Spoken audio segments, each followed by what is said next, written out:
Who are the worst League players? Well, if you ask the community, the pretty much universal consensus is it's the AD carries. Recently, I've seen numerous Twitter threads and conversations. Everybody's mentioning how bad the bots are. Bot laners in solo queue from Iron to Challenger are the worst players mechanically and fundamentally. They are the only ones that consistently and willingly flip their lane, and in extension, the entire game, before the rest of the team is even level 2.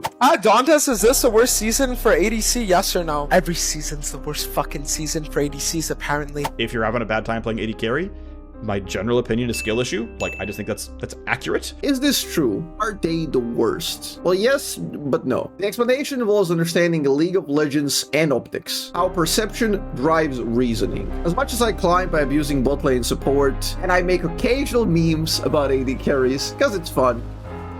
She walks up until here, then teleports.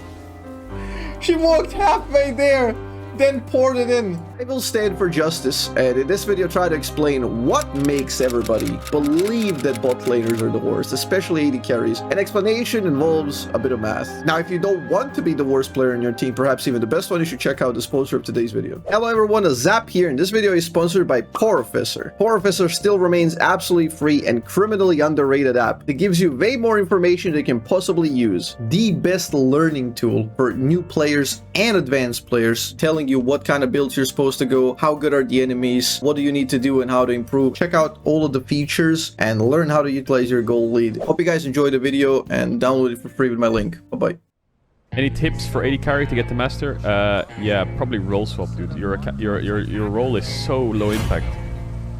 So in order to understand why majority of League players instantly assume bot laners are the worst, we will start with a bit of simple math, then go deeper slowly. League of Legends is a 5v5 tactical game subsisting of 3 lanes. The lanes aren't perfectly symmetrical, as bot lane usually harbors 2 players. Mid and top are solo lanes where teleport is commonplace, while AD carry is accompanied by different flavors of supportive champions. The remaining player is the jungler, which is an ever-present force on the map, roaming and dictating the game tempo. It stands to reason that the 2 most impactful roles are jungle and support, due to their freedom of movement. This will be important to remember as we dissect the topic. So where does math fit in all of this? The most simple breakdown of the game would assert that you, an individual, account for 10% of the total game and 20% of your team. That would mean that your bot lane is obviously 40% of your entire team, double the percentage of other regular lanes. This gets even worse when you factor in the snowball effect. Due to the gravitational pull of this mass, junglers are drawn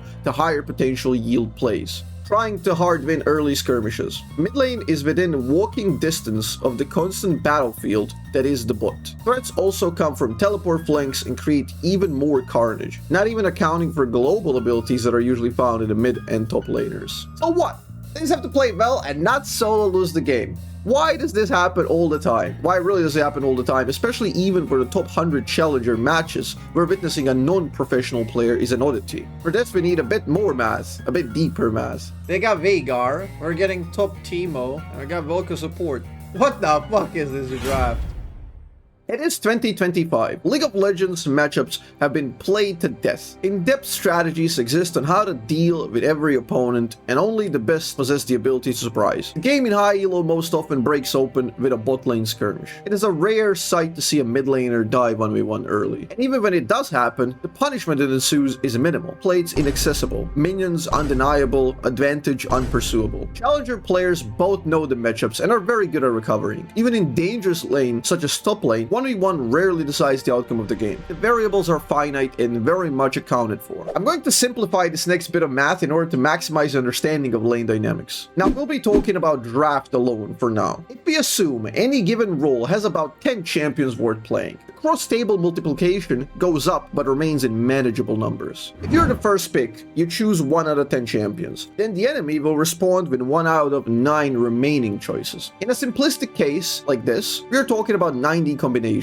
It's very simple, 10 times 9. For the sake of even more simplicity, we're not going to delve into summoners, rune, teammates pick variability, as these numbers quickly become unintuitive and incomprehensive for humans. For example, mere ARAM alone has over 1 trillion possible combinations of who can fight whom. Sticking to the same simple matchup math, we can run the draft simulation for the bot lane. We start by picking 1 out of 10 AD carries. Enemies respond by picking 1 out of 9 AD carries, and to pair up and get get ahead, they pick 1 out of 10 supports. Then we pick 1 out of 9 remaining supports. So instead of 90 combinations in lane, we are hit by a whopping 10 times 9 times 10 times 9. You can simplify this in a couple of ways by looking at it as 90 squared or 100 times 81. But the math remains the same. And instead of 90 combinations, we are greeted by 8,100. So in mathematical terms, bot lane is the equivalent of mid and top lane squared in complexity. This is an imperfect illustration, doesn't take into account weighted champion combinations, team comps, items, runes, and summoners, but the more things you factor in, the crazier it gets. And things are gonna get a lot crazier.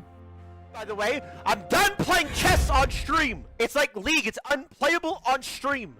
We were looking at League drafts as a rock, paper, scissors-esque game. This is a heavily reductionistic overview, which is often egregiously used to argue giving up and surrendering early, as if League is simple, like chess, and tiny advantages renders the game unplayable. Simple is in quotation marks, because chess has a staggering 10 to the power of 126 possible positions, higher than the number of particles in the visible universe. So if chess is simple, how can we possibly harness the chaos that is League of Legends? Well, we can certainly try. The beauty is in the curve of mastery and the journey, not the destination. In fact, this is the play style I have been trying to master recently as I hit rank 50 on US with VelKoz.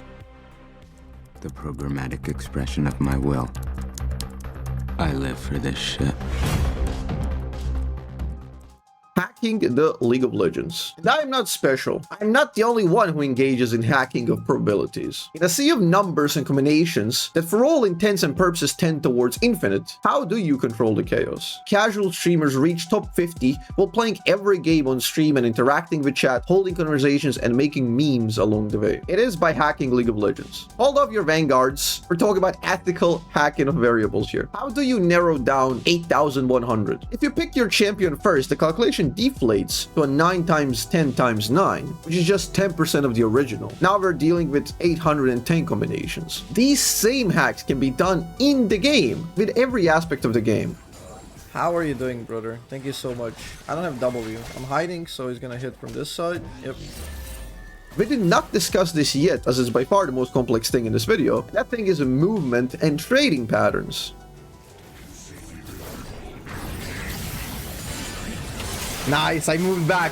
I moved back just a tiny bit to pull him into tower if he does it. Remember the tiny cross-table multiplication for 1v1 for draft? If you imagine the same table for actions in every second, like chess moves and this large checkerboard, you will quickly run out of memory trying to store the data. So it is no wonder a lot of these mistakes come from bot side. Most of the times in challenger games, pro players, they will mess up around bot lane because they're being put in different scenarios they've never experienced once. And sometimes they play them only once, but in 2016, the game is entirely different. And if you think about the different runes, different items, different setups, different strategies that have emerged ever since then, the lane is again entirely different. And this is not even factoring into the account the movement patterns, which become incalculatable. How many different possibilities of movements you can do paired up in a 2v2. One minor misstep by a single of 2 players can mess up the entire lane dynamic. You can be all of a sudden in a losing position. There's tons of traps and potential to make mistakes. When we want to understand behavior of complex things in real life, we first map it out in 2D to understand it, then work on equations that simplify and hack the nature of the possibilities. To understand the complexity of League movement, we look back to the simple game of chess. In chess, after 2 moves, there are 400 combinations. After 3, 8,902. After 4, just over 4 million. And after 9, we are already in trillions. Moving in the lane while farming and trading follows the same pattern. Combinations become endless. So how do we make calculated plays where we know exactly when and how we can beat the opponents? Humans are superb pattern-seeking machines. In fact, that might be our most powerful tool, using patterns of stars and open sky to navigate towards survival. In fact, this skill of pattern recognition is so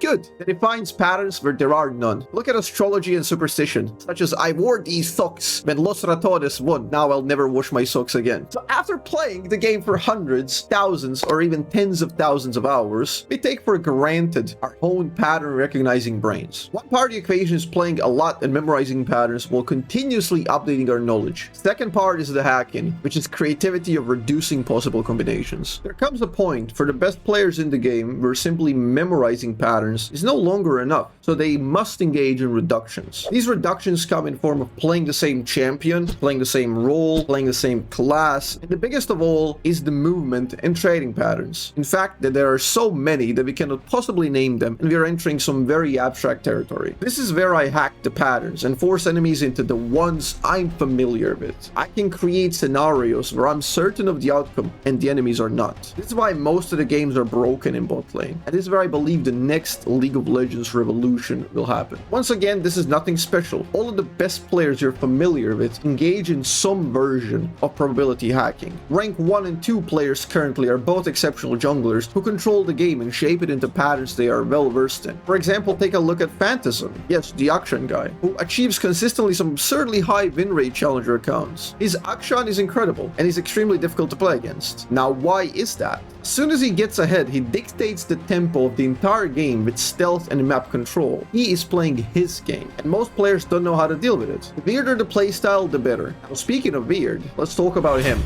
Solo Bolo. Current League of Legends revolution, for which you have front row seats, is kickstarted by one streamer who just wants to have fun and be shilling. The impact of Baus on League of Legends cannot be overstated. From numerous strategies that completely break the game and create different rules, to now even reimagining what a pro player can and should do. Somewhere along the way, most pro players became complacent. Innovation and weird strategies stagnated. Coaches clutching to job security, creativity stifled. Trying something unique and failing results in career death, while copying the best Korean teams and losing, that's just another day of the job. Why I call this the revolution is because people's preconceived notion of how top lane must be played have now completely been shattered. Baus had his own pattern of play, and he forced everybody to respond to him on his own territory. His success is invigorating because many doors have been swung open, but I believe an even greater revolution is yet to come. Just as we have witnessed the top lane and pro/amateur teams revolution, I believe an even greater moment is yet to come in the form of bot lane. The evolution of bot lane still has a long way to go. If top and mid are single-celled organisms, bot lane is a multi-cell. Much more effort, but carrying greater potential still. We caught a glimpse of this higher life form during Worlds 2022, where a couple of daring support players decide to defy the meta and even create their own. The culmination of the 5 games of the 2 of the most creative supports resulted in incredible world finals, wildcard innovators T1 Korea and DRX Barrel. League of Legends is a very complex game. You're not even close to solving it. I lived for the high of experiencing the flow state, when you're squeezing water from stone, when you're cracking some impossible matchups, hacking the probability game and making everybody play yours. I'm excited for all the possibilities and dynamics that are yet to be discovered. While you're watching this, I'm probably already in Korea and trying to get better at understanding these patterns of bot lane, testing them out in a low ping environment. I hope this video helped open some eyes around the nature of League. Be creative, do not let others dictate what you can and can't do in mid, top, jungle, and especially in bot lane. If you will be called the worst player on your team anyway, you might as well discover some new ground. Thank you for watching, hope you enjoyed the video, see you in the next one.